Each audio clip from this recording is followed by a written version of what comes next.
Hello YouTube, this is Morgan, Airspeed Prime here at my next Legend of Korra Book 4 Balance episode commentary. This one's going to be for K408 Remembrances, episode 8 of Book 4 Balance. To sync up your copy of the episode with this commentary track, what you need to do is have it ready to press play, including the intro at the start of every episode of Korra, so you'll see Kyoshi on screen first, and you'll get the Earth, Fire, Air, Water bit with all the avatars. Have it ready to press play, starting with that bit. I'm going to stop speaking now in a moment and pause for a bit, and then when I come back after that pause, I'm going to hit play, you should hit play at that point as well, and then we'll both be synced up for the rest of the commentary track. So, going to stop speaking now, hit play when I come back after the pause.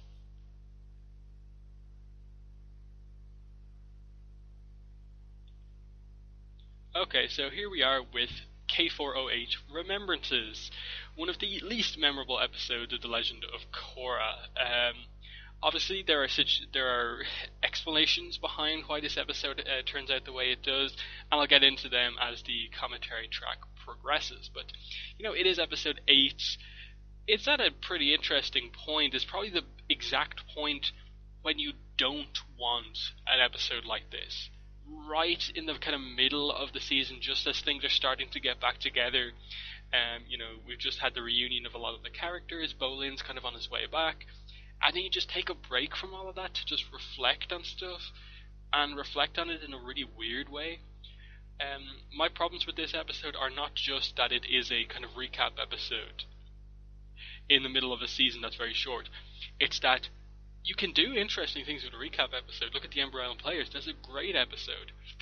The problem with this, Remembrances, is that it's just not a very good recap episode. No, there's a lot of potential with these core characters reflecting on their journey so far, and they just don't do anything with it. It's just not a very memorable episode in terms of not a lot happens in it that's notable. Like, all I really remember from this episode is that, like, hey, the villain phone call from the Varric bit at the end of the stuff, and in terms of this Mako section at the start, hey, everyone makes fun of Mako for the romance stuff, and then the Korra Asami bit, just like, I've no idea what that was about. But, yeah. So, the setup for Mako telling his story is just that Wu wants to know more about him while doing some training. And yeah, it says a lot that Mako's whole story is based around romance rather than his actual growth as a character, becoming a police officer and stuff like that. I do appreciate the chibi stuff, and obviously, I suppose now is a perfect time to explain what exactly happened with this episode. So, start of Book 4 production, Nickelodeon cut the budget on Book 4 basically to the cost of one episode. So, effectively, they were down an episode as production on Book 4 started. They knew it well enough in advance to where they could plan it out in such a way where it wouldn't badly impact the season, and that it wasn't a surprise type thing. They knew, and basically knew at some point they'd have to do this episode. So, they did what they could with it, but it's not what was the perfect idea for, this season, really. In that, if they had the proper budget, this episode basically wouldn't have happened as far as I'm aware. So, that's why a lot of this is recaps, clips from previous episodes with only about 3-4 minutes of new animation. And yeah, it's fine for what it is, but it is just flat out, I'm going to say it right now, it is the worst episode of Legend of Korra by a country mile. There's just no other episode that is below this. I know a lot of people have dislikes for certain specific episodes, but this is not a very good episode. It's just like Mako reflects on the romance stuff, which they haven't really touched on in so long. It's just like, it's 2.5 seasons since you really addressed Mako being in a relationship. Why are you recapping it? It's weird, and as well as that, they kind of make stuff up and kind of alter what actually happened. Is that Mako kind of acts like he is completely at fault for everything that happened, when that wasn't actually the case. If you actually watch Book 1 and 2, he's not fully at fault, yet this recap with Mako kind of makes it out like he's completely at fault, and stuff like that. It's really weird.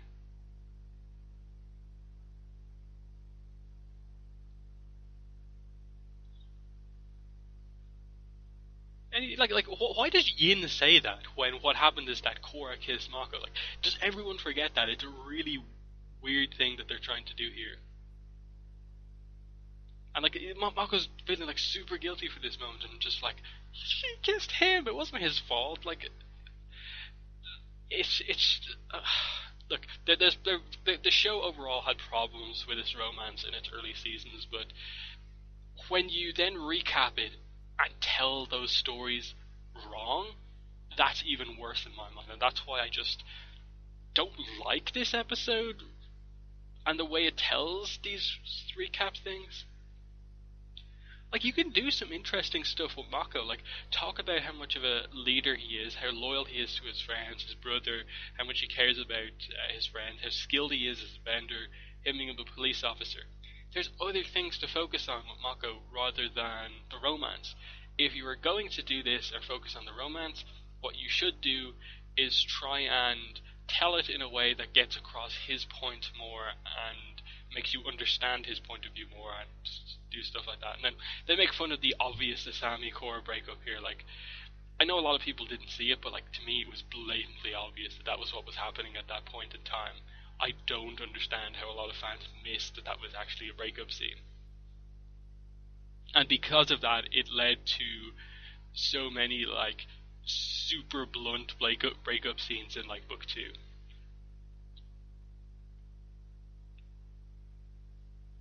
I think there's one line that's kind of notable from this Mako section towards the end. He talks about how I suppose ultimately, now that he and Korra are just friends, the overall impact that Korra had on his life, he kind of sums it up in one line.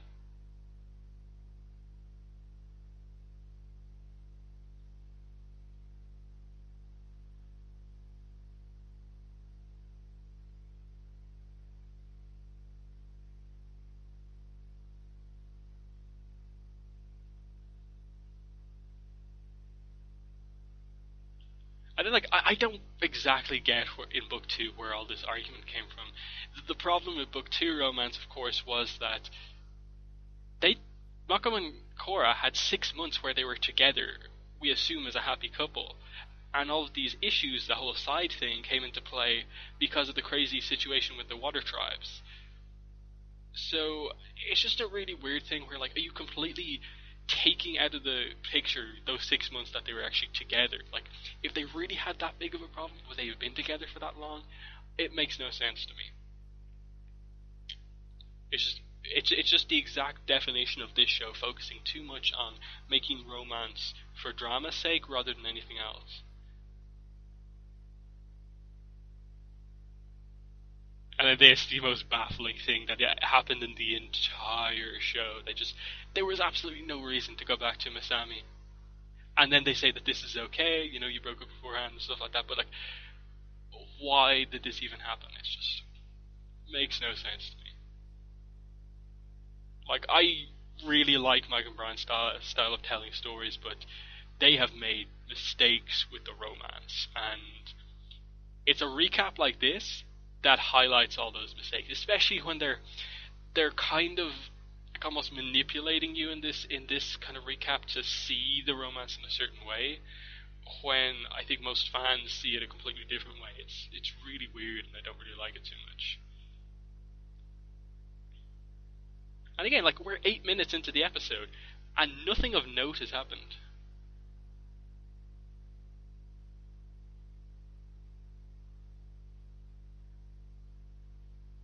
And then the whole me and Sammy were never officially back together. Like, it's like the problem I have with this is fundamentally that the writers are in canon having Mako take the blame for out of universe writing mistakes.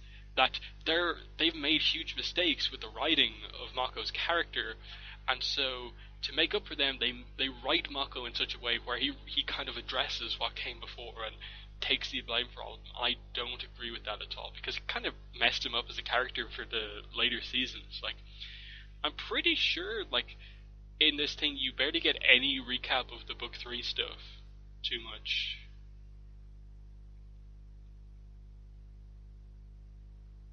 Yeah, like, it's a really quick recap of the book 3 thing.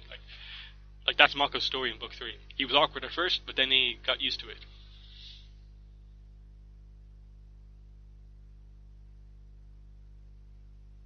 Who he was without a lady in his life. Like, he's a police officer, he's a leader and stuff like that. We already know as fans who that is, and they never addressed that as a plot point for Mako in the series, that he had to have a girlfriend or anything like that. And this is good. Korra showed him the importance of putting others before himself. But even that I don't agree with too much, because Mako thought Korra kind of to be selfless, because before Korra did the whole selfless thing, Mako put himself on the line to save Korra in front of Amon, and then she saved him, vice versa. So I don't get it. There's so many problems I have with some of the things they're saying about Mako in this thing. I appreciate that, Mako saying stuff like, I really appreciated that we could do this as friends, and he learned something from Korra, but just the whole thing is just like, no, what are you doing?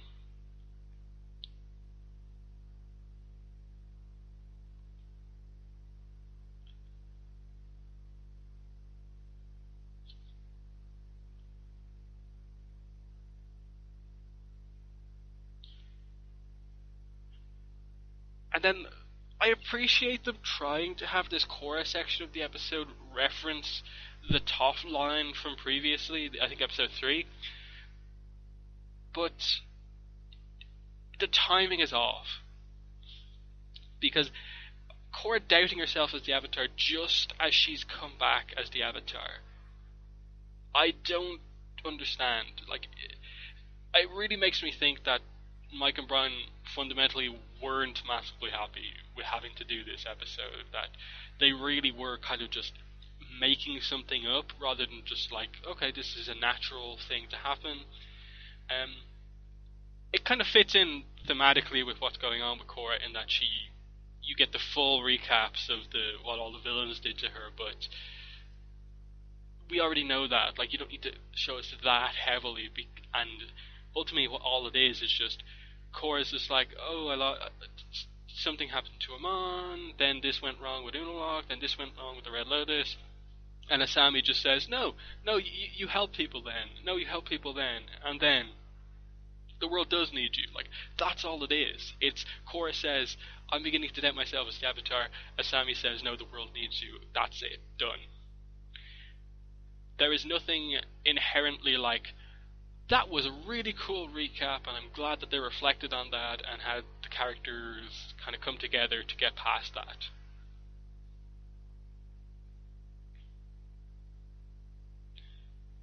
It is just a really flawed episode, because maybe you think I'm being harsh on this episode considering what it had to be, but again, look at the Ember Island players.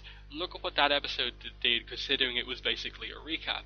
You had emotional things happen from the characters reflecting on what came before. You had Zuko being really kind of like, whoa, did I just do that, when he saw the actor Zuko and Iroh go through basically all the kind of bad stuff that Zuko has done to Iroh. You had Aang obviously reacting to the way other people see his relationship with Korra compared to how you kind of want with Katara, compared to the way he wants that relationship with Katara to be. And you have Sokka being like, hey, this guy's not acting very funny, I'm going to give him the jokes and stuff like that. There were some cool moments, but here it really lacks that emotional kind of resonance, I suppose. It's just very basic recap. Mako, romance, Korra, doubt, Bolin, Varric, funny. Like, that's the whole episode.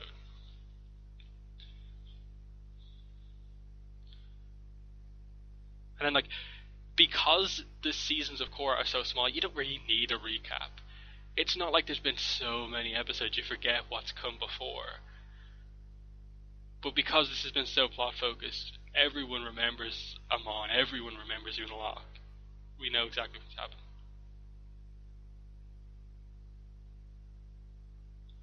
We already got that. Korra's already known that she needs to learn from her enemies, from what Toph said.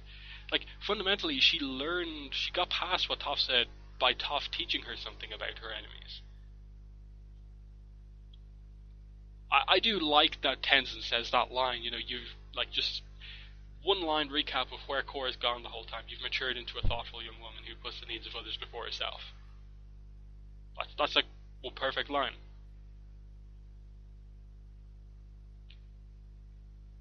But like all of that to just say that feels like filler, time waste. And that's what this episode is. It's the only episode of Korra that's filler. And then we get to this section, and it doesn't even attempt to tell Bolin's story. They tried to tell a weird version of Bolin's story, but they just don't do anything. It's just constant weirdness and gags, and I like the humor of Korra and Avatar, but I only like it when it's kind of like a side thing, like that the jokes happen naturally, whereas I feel with this section it's just like Mike and Martin were like, let's do the funny section now, and everything's a joke. I appreciate some of the gags and references and stuff like that, but again, you don't get across much with this because it doesn't really address Bolin's story that much.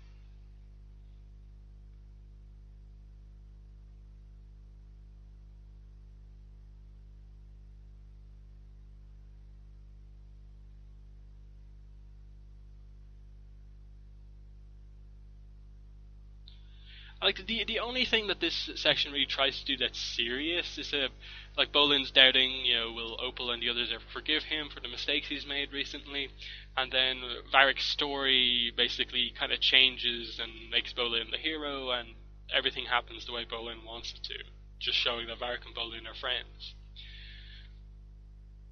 But it's just a kind of odd recap again. There's nothing particularly notable here. It says a lot that it's more focused on like Varric making jokes rather than Bolin himself, which I think is a bit of is a bit disappointing because Bolin goes through a lot of character development if you really look back on it, and I think they could have done something interesting if they'd actually addressed it.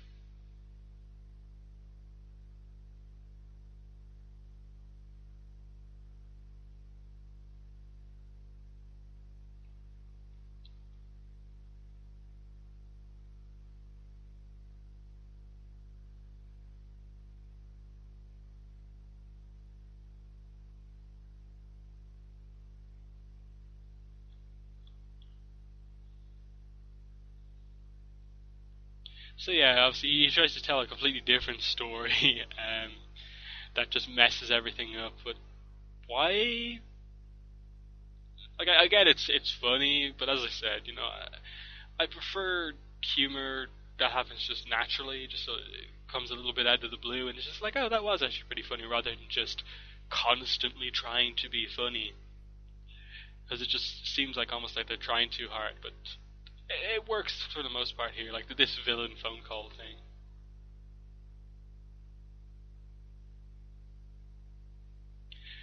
This is actually pretty funny. This is the most funny, memorable scene from the entire episode. Zombie Amon.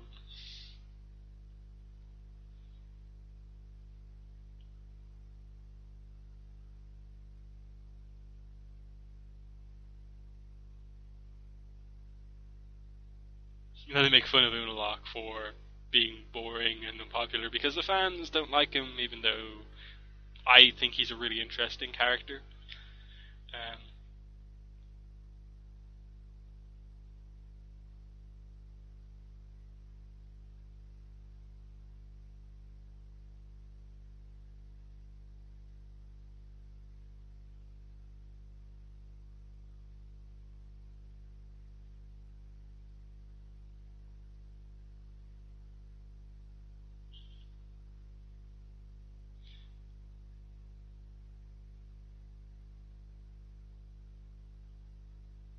Again, they're trying to hit on the fact that the one important thing here is that Bolin is very reflective of what happened with Opal, and Varric makes a happy ending for him and Opal in the story, so he's a bit confident going into the next episode that he can make it happen again, which I suppose is set up for Operation Beifong, but again, nothing notable too much.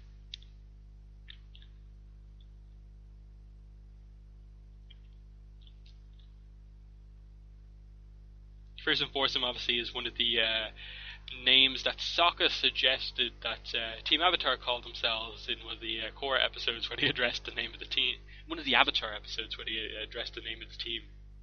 So that's a nice reference.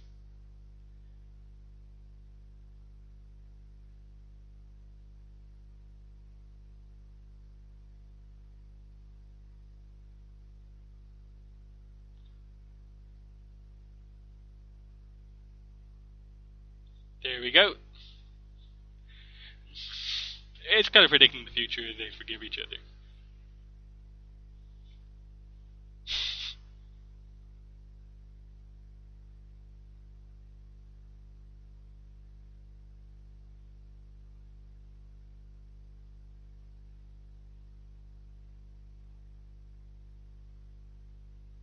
Airbender Army.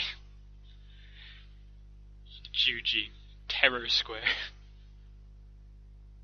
Chibi Barrack's pretty cool, and the chibi faces are actually a nice thing that they did in the episode, given that they didn't have the budget to do anything interesting. But one of the final things I'd actually bring up is just, imagine what Book 4 would be if you had those 22 minutes to do something notable in the rest of the stories. Like, imagine they didn't have to do this episode. What would it actually be? Would there be more time for, like, Batar Jr.? Would Mako get a bit more time? Would Asami and Hiroshi get more time? Would Kuvira's backstory, which I've been talking about in recent commentaries, as something that I feel was done very quickly, needed more time? I think that those 22 minutes would have done wonders for Book 4 in terms of most people's issues with Book 4. It's just that a lot of the stuff that it brought up didn't get the time it deserved, and it would have been cool if it had more time, maybe 22 minutes that Remembrances did to use. Janor, Queen of the Fairies. There's some nice kind of jokes going on here. Bolin with on Spirit Korra's body and stuff like that.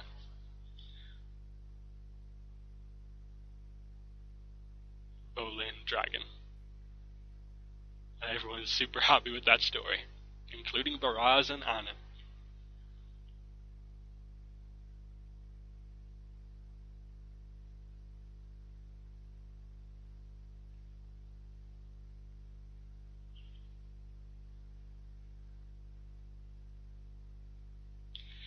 And then they make the kind of in joke, just like, it's just like, basically, just don't let anything get in the way of a good story. We're just having fun with this episode. We're just like, no, it wasn't a very good episode. It's just like, I feel like I was super negative there, but it's just not really that good of an episode. Like, I wouldn't say like it's so bad that you should just completely avoid it with this episode in doing a rewatch, but I'm almost would say like, wait, actually, there's nothing really notable here. There's kind of no reason for you to watch this episode. So like, it is a kind of very skippable episode in a series that otherwise is so jam-packed, so full of content, that to actually have an episode that actually just has nothing notable is super kind of like stand out in the show. And that's why this will always be, Book 4 will always have that asterisk beside it, 13 episodes, asterisk, and you then look at the asterisk and it's, oh, by the way, one of the episodes was a filler episode, so technically it's only like 12 full episodes, so, I don't think it's an awful episode, but definitely the worst of The Legend of Korra, definitely my lowest rated episode from Korra, definitely my lowest rated episode of Avatar overall, including Avatar The Last Airbender episodes. It's just something they were forced to do. They did what they could, but they could have done better with what happened. So it's just a combination of it was going to be ranked low because of what they were forced to do, but it's ranked even lower because even with the little that they had, I don't think they did all that they could do, and it was disappointing even then. I think you can do a good recap episode without using a lot of normal animation, and this one just didn't do it very well. So, yep, that's the end of the episode review. I'll probably be back on Monday or Tuesday with my next episode commentary. So for now, thanks for listening to this one, and bye.